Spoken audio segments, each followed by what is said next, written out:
بسم الله الرحمن الرحيم. قال ابن شهاب وأخبرني أبو سلمة ابن عبد الرحمن أن جابر بن عبد الله الأنصاري قال وهو يحدث عن فترة الوحي فقال في حديثه بين أنا أمشي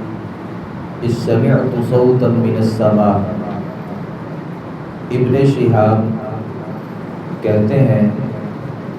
مجھے ابو سلمہ بن عبد الرحمن نے خبر دی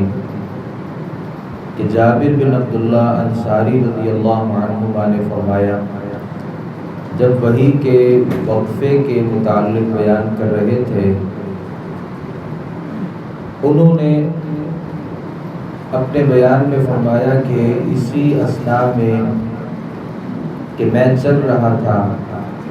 اس وقت میں نے آسمان سے ایک آواز سنی. فرفعت بصری تو میں نے اپنی نگاہ اٹھائی. فإذا الملك الذي جاءني بحراء تو ایک فرشتہ وہ جو میرے پاس غار حرا میں آیا تھا. جالس علی کرسی وہ بیٹھا ہوا تھا کرسی پر بین السماء والارض آسمان اور زمین کے درمیان. فرعبت منہ تو میں اس سے خوف زدہ ہو گیا. فرجعت میں لوٹا. فقلت میں نے کہا زملونی مجھے چادر اڑا دو فانزل اللہ عز وجل تو اللہ رب العالمین نے اللہ عز وجل نے یہ آیت مبارکہ نازل فرمائی. یا ایھا المدثر قم فانذر وربک فکبر وثیابک فطہر والرجز فاہجر.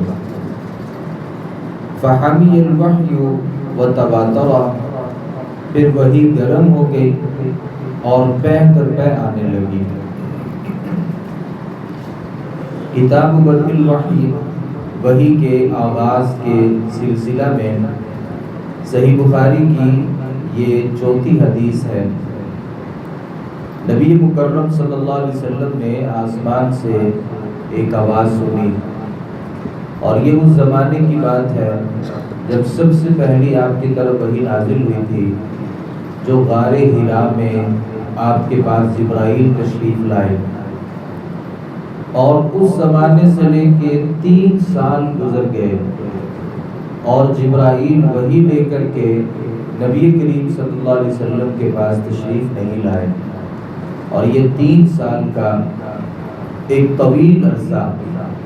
یہ ایسا ہی گزرا کہ نبی کریم صلی اللہ علیہ وسلم اس میں پریشان بھی رہتے اور بسا اوقات انتظار بھی کرتے. ویسے جبرائیل علیہ السلام نبی کریم صلی اللہ علیہ وسلم کے پاس تشریف لاتے تھے لیکن وحی لے کر کے نبی کریم صلی اللہ علیہ وسلم کے پاس کئی سارے بعض مورخین نے اور شارحین نے ذکر کیا ہے کہ یہ تقریباً 3 سال کا ایک طویل عرصہ بنا. پہلی وحی میں اللہ رب العالمین نے سورۃ العلق کی ابتدائی آیات کو نازل فرمایا اور جو دوسری وحی نازل ہوئی اس میں سورۃ المدثر کی ابتدائی آیات کو نازل فرمایا. جبرائیل علیہ السلام آپ کے پاس آتے اور آپ کے پاس کسی اور سلسلے میں البتہ وحی لے کر تقریباً یہ 2.5 سے 3 سال کا ایک طویل عرصہ لگا. یا ایھا المدثر اللہ تعالیٰ نے جو یہ وحی نازل فرمائی دوسرے نمبر پر اس میں اللہ رب العالمین نے نبی کریم صلی اللہ علیہ وسلم سے کہا کہ اے چادر اوڑھنے والے قم کھڑے ہو جائیے فانذر لوگوں کو ڈرائیے. رسول اللہ صلی اللہ علیہ وسلم کی جو دعوت ہے اس کا آغاز اس وحی کے بعد ہوا اور اللہ رب العالمین نے نبی صلی اللہ علیہ وسلم کو جو سب سے پہلی باتیں سمجھائیں وہ یہ تھی، قم، کھڑے ہو جائیے۔ اس کا مطلب یہ ہے کہ اللہ کی عبادت میں جو سستی ہوتی ہے، جو غفلت ہوتی ہے، اس کی کوئی گنجائش نہیں ہے۔ اللہ نے سب سے پہلی جو وحی نازل کی تھی وہ علم تھا، اقرأ بسم ربک الذی خلق، اپنے رب کے نام کے ساتھ علم حاصل کیجئے، پڑھیے جس نے آپ کو پیدا کیا۔ اور دوسری وحی میں اللہ رب العالمین نے اللہ کی عبادت کا اور لوگوں کو اللہ کے قریب لانے کا سبق دیا۔ اس کا مطلب یہ ہوا کہ پہلے علم ہوتا ہے، بعد میں اس کی اشاعت ہوتی ہے، یعنی پہلے اللہ رب العالمین نے ہمارے نبی کو سیکھنے کا کہا، پڑھنے کا، اور دوسری وحی میں کہا کہ اب آگے لوگوں تک اس کو ابلاغ کیجئے۔ تو علم پہلے سیکھا جاتا ہے اور اس کو سکھایا بعد میں جاتا ہے۔ تو بعض لوگوں نے علم کو سیکھے بغیر ہی اس کو لوگوں کو سکھانا شروع کر دیا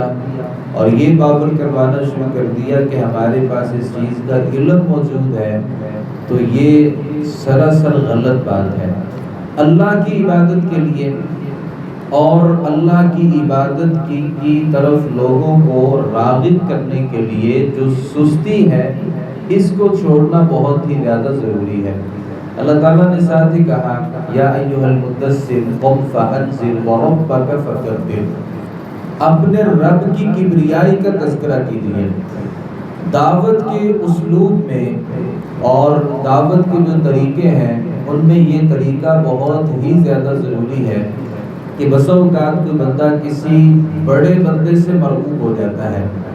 اور جو اللہ کا پیغام ہے وہ اس تک صحیح طریقے سے نہیں پہنچاتا۔ نبی کریم صلی اللہ علیہ وسلم مکہ مکرمہ میں تھے اور یہاں بڑے بڑے سرداران تھے، اور اگرچہ آپ صلی اللہ علیہ وسلم کا خاندان بھی بڑا عالی تھا، لیکن یہاں سردار بہت بڑے بڑے تھے۔ تو اللہ رب العالمین نے ہمارے نبی صلی اللہ علیہ وسلم کو یہ بات سمجھائی کہ کوئی کتنا بڑا ہو سکتا ہے اور کوئی کتنا بڑا سردار ہو سکتا ہے، آپ جب اللہ کی بات اس کے پاس لے کر کے جائیں گے نا تو اللہ کی جو بات ہے وہ سب سے بڑی ہے۔ اور موسیٰ علیہ السلام کو اللہ رب العالمین نے جب فرعون کے پاس بھیجا تھا تو موسیٰ نے یہی کہا تھا کہ اللہ مجھے فرعون کے پاس جاتے ہوئے ڈر لگتا ہے، وجہ یہ ہے کہ میں نے ان کا ایک بندہ قتل کیا ہے۔ فَفَرَرْتُ مِنْكُمْ لَمَّا خِفْتُكُمْ، اور جب یہ موسیٰ علیہ السلام اس کے دربار میں گئے تھے اور اس نے جا کر کے کہا کہ میں نے تمہاری پرورش کی تھی، پھر وَفَعَلْتَ فَعْلَتَكَ الَّتِي فَعَلْتَ، پھر تو نے ایک کام سر انجام دیا تھا، مطلب ہمارے ایک بندے کو قتل کر دیا تھا۔ تو موسیٰ علیہ السلام نے اس سے کہا تھا کہ میں نے واقعتاً یہ کام کیا تھا، اور پھر میں تمہارے خوف کی وجہ سے اور ڈر کی وجہ سے میں تم سے بھاگ نکلا۔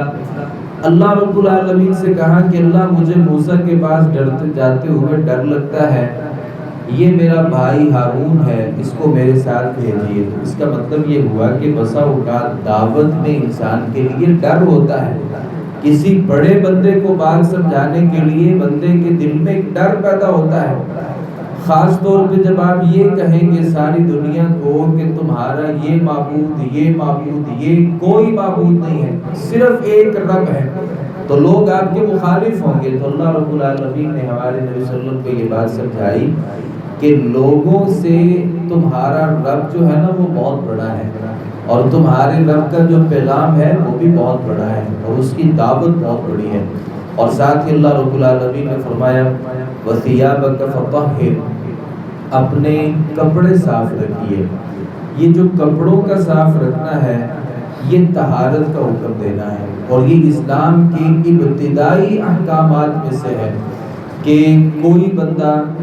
کبھی بھی اللہ رب العالمین کی بندگی کے لیے تیار نہیں ہو سکتا، اپنے آپ کو تیار نہیں کر سکتا جب تک اس کے اندر طہارت نہیں ہے۔